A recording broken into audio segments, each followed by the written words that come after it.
ഈ അഹമ്മദാബാദ് വിമാന ദുരന്തം നമ്മളെല്ലാം ഞെട്ടലുളവാക്കിയ ഒരു ദുരന്തമായിരുന്നു. അതിൻ്റെ അലയൊലികൾ ഇതുവരെയും മാറിയിട്ടില്ല. ഒരു മലയാളി ഉൾപ്പെടെ കൊല്ലപ്പെട്ടിരുന്നു.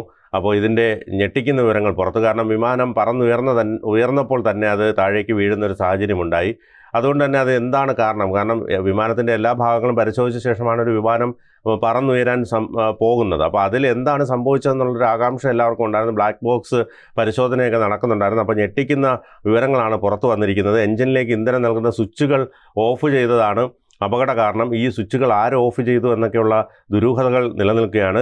അപ്പോൾ വിമാന ദുരന്തത്തിൻ്റെ പ്രാഥമിക അന്വേഷണ റിപ്പോർട്ടാണ് ഇപ്പോൾ പുറത്തു വന്നിരിക്കുന്നത്. അപകടത്തിൽപ്പെട്ട എയർ ഇന്ത്യ ഡ്രീം ലൈനർ വിമാനത്തിൻ്റെ വൈദ്യുതി സംവിധാനം നിലച്ചത് അപകട കാരണമെന്ന് എയർ ഇന്ത്യയുടെ aircraft accident investigation bureau report. കാരണം ഇത്തരത്തിലുള്ള വൈദ്യുതി നിലയ്ക്കുന്നത് വളരെ അപൂർവമായി സംഭവിക്കുന്ന ഒന്നാണ്. കാരണം വിമാനത്തിനുള്ളിലെ വൈദ്യുതിയുടെ അതിൻ്റെ എല്ലാം കറക്റ്റായി ചെയ്ത ശേഷമാണ് വിമാനം പറന്നുയരാൻ പോകാറുള്ളത്. കാരണം എപ്പോഴും നമ്മൾ മറ്റ് വാഹനങ്ങൾ പോലെയല്ല, വിമാനത്തിൻ്റെ എല്ലാ സംവിധാനങ്ങളും കറക്റ്റാണെന്ന് ഉറപ്പുവരുത്തിയതിന് ശേഷം മാത്രമേ വിമാനം പറക്കാൻ അനുവദിക്കുകയുള്ളൂ. ബോയിങ് 787-8 വിമാനത്തിൻ്റെ എഞ്ചിൻ ഇന്ധന നിയന്ത്രണ സ്വിച്ചുകൾ ഓഫ് ചെയ്ത നിലയിലായിരുന്നു. കോക്പിറ്റ് വോയിസ് റെക്കോർഡറിൽ പൈലറ്റുമാരിൽ ഒരാൾ മറ്റേ ആളോട് എന്തിനാണ് ഈ സ്വിച്ച് ഓഫ് ചെയ്തതെന്ന് ചോദിക്കുന്നത് നമുക്ക് കേൾക്കാൻ കഴിയും. താനല്ല ചെയ്തതെന്നാണ് രണ്ടാമൻ്റെ മറുപടി. സഹ പൈലറ്റ് ക്ലൈവ് കുന്ദറാണ് വിമാനം പറത്തിയത്. പൈലറ്റ് ഇൻ കമാൻഡറായ സുമിത് സബർവാൾ ഇത് നിരീക്ഷിക്കുകയായിരുന്നു. സബർവാൾ ബോയിങ് 787 വിമാനം 8600 മണിക്കൂർ പറത്തിയ പൈലറ്റാണ്. കുന്ദർ 1100 മണിക്കൂർ വിമാനം പറത്തിയ പരിചയമുള്ള ആളുമായിരുന്നു. സർവീസ് തുടങ്ങും മുൻപ് ഇരുവർക്കും മതിയായ വിശ്രമവും ലഭിച്ചിരുന്നു. 260 പേരുടെ മരണത്തിനിടയാക്കിയ ദുരന്തത്തിൽ വിശദമായ അന്വേഷണം ആവശ്യമെന്നാണ് ഇപ്പോൾ റിപ്പോർട്ട് പറയുന്നത്. അപകട സമയത്ത് വിമാനത്തിൽ 230 യാത്രക്കാർ ഉണ്ടായിരുന്നു. ഇവരിൽ 15 പേർ ബിസിനസ് ക്ലാസ്സിലും 215 പേർ എക്കണോമി ക്ലാസ്സിലുമായിരുന്നു. അഹമ്മദാബാദിൽ നിന്ന് ലണ്ടനിലെ ഗാറ്റ്വിക് വിമാനത്താവളത്തിലേക്ക് പോയ വിമാനമാണ് അപകടത്തിൽപ്പെട്ടത്. എഞ്ചിനിലേക്ക് ഇന്ധനം നൽകുന്ന സ്വിച്ചുകൾ ഓഫ് ചെയ്ത നിലയിൽ കണ്ടതിന് പിന്നാലെ ഇത് ഓൺ ചെയ്തിരുന്നു. ഒരു എഞ്ചിൻ ഭാഗികമായി പ്രവർത്തനക്ഷമമായെങ്കിലും രണ്ടാമത്തെ എഞ്ചിൻ പ്രവർത്തിച്ചില്ല. സെക്കൻഡുകൾക്കുള്ളിൽ തന്നെ വിമാനം തകർന്നു വീഴുകയും ചെയ്തു. ഈ സ്വിച്ച് ആരെങ്കിലും ഓഫ് ചെയ്തതാകാമെന്നാണ് സംശയം. ഇവ യാന്ത്രികമായി പ്രവർത്തിക്കുന്നതല്ല. പൈലറ്റുമാരിൽ ഒരാൾ സ്വിച്ച് ഓഫ് ചെയ്തോ എന്നാണ് ഉയരുന്ന സംശയം. അപ്പോൾ എന്തുകൊണ്ട് സ്വിച്ച് ഓഫ് ചെയ്തു, അല്ലെങ്കിൽ ഇതിലെന്തെങ്കിലും അട്ടിമറി നടന്നിട്ടുണ്ടോ എന്നുള്ളതൊക്കെ ഇനി അന്വേഷിക്കേണ്ടതുണ്ട്. എഞ്ചിനുകളിലേക്കുള്ള വൈദ്യുതി ബന്ധം നഷ്ടപ്പെട്ടപ്പോൾ അടിയന്തര ഹൈഡ്രോളിക് പവർ നൽകുന്നതിനായി പ്രൊപ്പല്ലർ പോലുള്ള ഉപകരണമായ റാം എയർ ടർബൻ പ്രവർത്തിപ്പിച്ചു. വിമാനം 32 സെക്കൻഡ് മാത്രമാണ് ആകാശത്ത് പറന്നത്. വിമാനത്തിൽ പക്ഷികൾ ഇടിച്ചിരുന്നില്ലെന്നും അന്വേഷണത്തിൽ വ്യക്തമായി. ഇതിൽ നിന്ന് ഒരു കാര്യം വ്യക്തമാകുന്നത്, ഈ വിമാനത്തിലേക്ക് വൈദ്യുതി പ്രവഹിക്കുന്ന ഈ സ്വിച്ച് ആര് ഓഫ് ചെയ്തു? പൈലറ്റാണോ സഹ പൈലറ്റാണോ ഓഫ് ചെയ്തത്? അത് തനിയെ ഓഫാവുന്ന സംവിധാനമില്ല. അതുമാത്രമല്ല, ഇത് മൊത്തം കത്തിപ്പോയതുകൊണ്ട് അത് എങ്ങനെയാണെന്ന് കണ്ടെത്താനും വലിയ ബുദ്ധിമുട്ടാണ്. ഈ ബ്ലാക്ക് ബോക്സിൽ നിന്ന് കിട്ടുന്ന വിവരങ്ങൾ അനുസരിച്ചാണ് ഇത്തരത്തിലൊരു അന്വേഷണ റിപ്പോർട്ട് പുറത്തു വന്നിരിക്കുന്നത്. അഹമ്മദാബാദ് വിമാന ദുരന്തത്തിൻ്റെ പ്രാഥമിക അന്വേഷണ റിപ്പോർട്ടാണ് ഇപ്പോൾ പുറത്തു വന്നത്. ഈ എയർ ഇന്ത്യ ഡ്രീം ലൈനർ വിമാനത്തിൻ്റെ വൈദ്യുതി സംവിധാനം നിലച്ചത് എങ്ങനെയെന്നുള്ളൊരു അന്വേഷണമാണ് ഇനി കണ്ടെത്തേണ്ടതുള്ളത്. കാരണം അപകട കാരണം ഇതാണെന്നാണ് എയർ ഇന്ത്യയുടെ എയർക്രാഫ്റ്റ് ആക്സിഡൻറ്റ് ഇൻവെസ്റ്റിഗേഷൻ ബ്യൂറോ പറയുന്നത്. അതിൽ ഒരാൾ രക്ഷപ്പെട്ടിരുന്നു. അയാൾ എമർജൻസി ഡോർ വഴി പുറത്തേക്ക് തെറിച്ച് വീണതാണ്. അയാൾ രക്ഷപ്പെട്ടു. ബാക്കി എല്ലാവരും തന്നെ മരിക്കുകയും ചെയ്തു. അതുമാത്രമല്ല, ഈ വിമാനം വന്ന് വീണ ശേഷം ഒരു ഉഗ്ര സ്ഫോടന ശബ്ദം ഉണ്ടാവുകയും പിന്നീട് ഒരു തീഗോളമായി മാറുകയും ചെയ്തു. അവിടെ ഒരു ഹോസ്റ്റലിൻ്റെ ഭാഗത്താണ് അത് വന്ന് പതിച്ചത്. ഏതായാലും ഒരാൾക്ക് മാത്രം, വിശ്വാസ് കുമാർ എന്ന് പറഞ്ഞ ഒരാൾക്ക് മാത്രമേ രക്ഷപ്പെടാൻ കഴിഞ്ഞുള്ളൂ. അയാളുടെ ജ്യേഷ്ഠനും തൊട്ടടുത്തുണ്ടായിരുന്നു, പക്ഷേ രക്ഷപ്പെടാൻ കഴിഞ്ഞില്ല. അയാൾ ഈ വിൻഡോ സീറ്റ്, അതായത് എമർജൻസി വിൻഡോയുടെ അടുത്തുള്ള സീറ്റിലായിരുന്നു ഇരുന്നത്. അത് ഇളകി മാറിയതാണ് ഇത് അയാൾക്ക് രക്ഷപ്പെടാൻ കാരണമായത്. അയാൾ തെറിച്ച് വീഴുകയായിരുന്നു. ബോയിങ് 787 വിമാനത്തിൻ്റെ എഞ്ചിൻ ഇന്ധന നിയന്ത്രണ സ്വിച്ചുകളാണ് ഓഫ് ചെയ്ത നിലയിൽ കണ്ടെത്തിയത്. കോക്പിറ്റ് വോയിസ് റെക്കോർഡറിൽ പൈലറ്റുമാരിൽ ഒരാൾ മറ്റേ ആളോട് എന്തിനാണ് ഈ സ്വിച്ച് ഓഫ് ചെയ്തതെന്ന് ചോദിക്കുന്നതും കേൾക്കാം.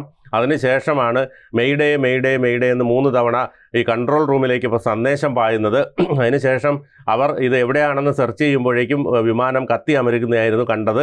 അപ്പോൾ ഇതിൽ ഈ കോക്പിറ്റ് വോയിസ് റെക്കോർഡറിലാണ് ഇത് കാണുന്നത്. പൈലറ്റുമാരിൽ ഒരാൾ മറ്റേ ആളോട് എന്തിനാണ് നീ സ്വിച്ച് ഓഫ് ചെയ്തതെന്ന് ചോദിക്കുന്നത് കേൾക്കാം. താനല്ല ചെയ്തതെന്നാണ് ഈ രണ്ടാമൻ മറുപടി പറയുന്നത്. അപ്പോൾ പിന്നെ ഇത് ആര് ചെയ്തു? മറ്റാരെങ്കിലും ഇതിനകത്തേക്ക് കയറിയിട്ടുണ്ടോ? അല്ലെങ്കിൽ മുമ്പ് എന്തെങ്കിലും അട്ടിമറി സംശയങ്ങൾ ഇതിനകത്ത് ഉണ്ടോ? സഹ പൈലറ്റ് ക്ലൈവ് കുന്ദറാണ് വിമാനം പറത്തിയത്. സഹ പൈലറ്റും ഒരുപാട് എക്സ്പീരിയൻസ് ഉള്ള ആളാണ്. രണ്ടുപേരും കൃത്യമായി വിശ്രമിച്ച ശേഷമാണ് ഇത് പറത്താൻ കയറിയത്. പൈലറ്റ് ഇൻ കമാൻഡായ സുമിത് സബർവാൾ ഇത് നിരീക്ഷിക്കുന്നുണ്ടായിരുന്നു. കാരണം സഹ പൈലറ്റ് ഓടിക്കുന്ന സമയത്ത് ഈ പ്രധാനപ്പെട്ട പൈലറ്റ് ഇത് ഓടിക്കുന്നത് കറക്റ്റാണോ എന്ന് നിരീക്ഷിക്കുന്നുണ്ടായിരുന്നു. സബർബാൾ ബോയിങ് 787 വിമാനം 8600 മണിക്കൂർ പറത്തിയ പൈലറ്റാണ്. ഈ കുന്ദർ എന്ന് പറയുന്ന ആൾ 1100 മണിക്കൂറാണ് വിമാനം പറത്തി പരിചയമുള്ളത്. അതുകൊണ്ട് തന്നെ ഇവർ രണ്ടുപേരും എക്സ്പെർട്ടാണെന്നുള്ള കാര്യത്തിൽ യാതൊരു സംശയവുമില്ല. കാരണം ഇത്രയധികം എക്സ്പീരിയൻസ് ഉള്ളവരാണ്, പുതിയ ആളൊന്നുമല്ല. അപ്പോൾ സർവീസ് തുടങ്ങും മുമ്പ് ഇരുവർക്കും മതിയായ വിശ്രമം കൊടുത്ത ശേഷം മാത്രമാണ് സർവീസിനായി വിമാനം കടത്തിവിട്ടത്. 260 പേരുടെ മരണത്തിനിടയാക്കിയ ദുരന്തത്തിൽ വിശദമായ അന്വേഷണം വേണമെന്ന് റിപ്പോർട്ട് പറയുന്നു. കാരണം ഈ വൈദ്യുതി പ്രവാഹത്തിൻ്റെ സ്വിച്ച് ആര് ഓഫ് ചെയ്തു എന്നുള്ളത് കണ്ടെത്തേണ്ടതുണ്ടല്ലോ. സ്വാഭാവികമായും അതിലെന്താണ് സംഭവിച്ചതെന്ന് കണ്ടെത്തേണ്ടതുണ്ട്. അത് എന്താണെന്നുള്ളൊരു അന്വേഷണം ഇനി സമഗ്രമായി നടത്തേണ്ടതുണ്ട്. അതിലേക്കുള്ള ഒരു അന്വേഷണത്തിലേക്ക് പോയാൽ മാത്രമേ എന്താണ് സംഭവിച്ചതെന്നുള്ള കാര്യത്തിൽ ഒരു വിശദമായ റിപ്പോർട്ട് ലഭ്യമാകൂ. അപകട സമയത്ത് വിമാനത്തിൽ 230 യാത്രക്കാരുണ്ടായിരുന്നു. ഇവരിൽ 15 പേർ ബിസിനസ് ക്ലാസ്സിലും 215 പേർ ഇക്കണോമി ക്ലാസ്സിലുമായിരുന്നു. അഹമ്മദാബാദിൽ നിന്ന് ലണ്ടനിലെ ഗാറ്റ്വിക് വിമാനത്താവളത്തിലേക്ക് പോയ വിമാനമാണ് ഇത്തരത്തിൽ അപകടത്തിൽപ്പെട്ടത്. എഞ്ചിനിലേക്ക് ഇന്ധനം നൽകുന്ന സ്വിച്ചുകൾ ഓഫ് ചെയ്ത നിലയിൽ കണ്ടതിന് പിന്നാലെ ഇത് ഓൺ ചെയ്തിരുന്നു. ഒരു എഞ്ചിൻ ഭാഗികമായി പ്രവർത്തനക്ഷമമായെങ്കിലും രണ്ടാമത്തെ എഞ്ചിൻ പ്രവർത്തിച്ചില്ല. സെക്കൻഡുകൾക്കുള്ളിൽ തന്നെ വിമാനം തകർന്നു വീഴുകയും ചെയ്തു. ഈ സ്വിച്ച് ആരെങ്കിലും ഓഫ് ചെയ്തതാകാമെന്നാണ് സംശയം. ഇവ യാന്ത്രികമായി പ്രവർത്തിക്കുന്നതല്ല. പൈലറ്റുമാരിൽ ഒരാൾ സ്വിച്ച് ഓഫ് ചെയ്തോ എന്നാണ് ഉയരുന്ന സംശയം. പക്ഷേ അയാൾ ചോദിക്കുന്നുണ്ട്, സഹ പൈലറ്റിനോട് ചോദിക്കുന്നുണ്ട്, നീ എന്തിനാണ് ഈ സ്വിച്ച് ഓഫ് ചെയ്തതെന്ന് ചോദിക്കുമ്പോൾ ഞാനല്ല ഓഫ് ചെയ്തതെന്നുള്ള മറുപടിയും ഇതിനകത്ത് കൃത്യമായി റെക്കോർഡ് ചെയ്തിട്ടുണ്ട്. അപ്പോൾ എഞ്ചിനുകളിലേക്കുള്ള വൈദ്യുതി ബന്ധം നഷ്ടമായപ്പോൾ വിമാനത്തിനുള്ളിൽ വലിയൊരു ഇരുട്ട് രൂപപ്പെടുകയും അടിയന്തര ഹൈഡ്രോളിക് പവർ നൽകുന്നതിനായി പ്രൊപ്പല്ലർ പോലുള്ള ഉപകരണമായ റാം എയർ ടർബൻ പ്രവർത്തിപ്പിച്ചു. കാരണം ഈ പൈലറ്റ് അത് കൃത്യമായി ചെയ്തു. വിമാനം 32 സെക്കൻഡ് മാത്രമാണ് ആകാശത്ത് പറന്നത്. അതിനുശേഷം വിമാനത്തിൽ നിന്ന് താഴേക്ക് പതിക്കുകയായിരുന്നു. അപ്പോഴാണ് ഈ എമർജൻസി വിൻഡോയുടെ അടുത്തുള്ള വിശ്വാസ് കുമാർ രക്ഷപ്പെട്ടത്. ആ എമർജൻസി ഡോർ തെറിച്ചു പോവുകയും ഒരു വലിയ ശബ്ദത്തോടുകൂടി വിമാനം വന്ന് താഴേക്ക് വീഴുകയും പിന്നീട് അത് കത്തിയമരുകയും ചെയ്യുകയായിരുന്നു.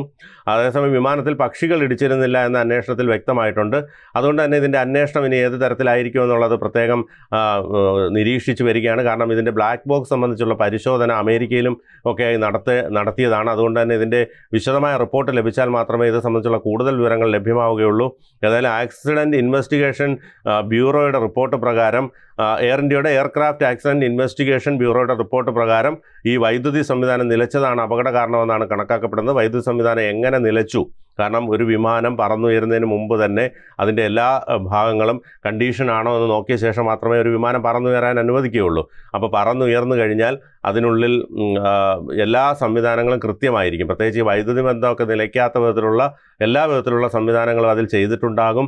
ഇന്ധനം കൃത്യമായി നിറച്ചിട്ടുണ്ടാവും. അതോടൊപ്പം തന്നെ എല്ലാ ഉപകരണങ്ങളും ഇതുമായി ബന്ധപ്പെട്ടുള്ള കോക്പിറ്റിനകത്തുള്ള എല്ലാ സംവിധാനങ്ങളും പ്രവർത്തനക്ഷമമാണോ എന്ന് ഉറപ്പുവരുത്തിയ ശേഷം മാത്രമേ വിമാനം പറത്തിവിടുകയുള്ളൂ. കാരണം കടലിന് മുകളിലൂടെയൊക്കെ പോകുന്നതാണ് വിമാനം. അതുകൊണ്ട് തന്നെ എന്തെങ്കിലും ഒരു അപകടം സംഭവിച്ചാൽ അതിലുള്ള എല്ലാവരും മരിക്കുമെന്നറിയാം. അതുകൊണ്ട് തന്നെ എല്ലാ സംവിധാനങ്ങളും ചെയ്തിട്ട് പോലും എന്തുകൊണ്ട് ഇത് സംഭവിച്ചു? ഞെട്ടിക്കുന്ന വിവരങ്ങളാണ് ഇപ്പോൾ പുറത്തു വന്നിരിക്കുന്നത്. എഞ്ചിനിലേക്ക് ഇന്ധനം നൽകുന്ന സ്വിച്ചുകൾ ഓഫ് ചെയ്തതാണ് അപകട കാരണം. അത് ആര് ഓഫ് ചെയ്തു എന്നുള്ളത് വിശദമായ റിപ്പോർട്ടുകൾ വരേണ്ടതുണ്ട്. അതിനുശേഷം മാത്രമേ വ്യക്തമാവുകയുള്ളൂ.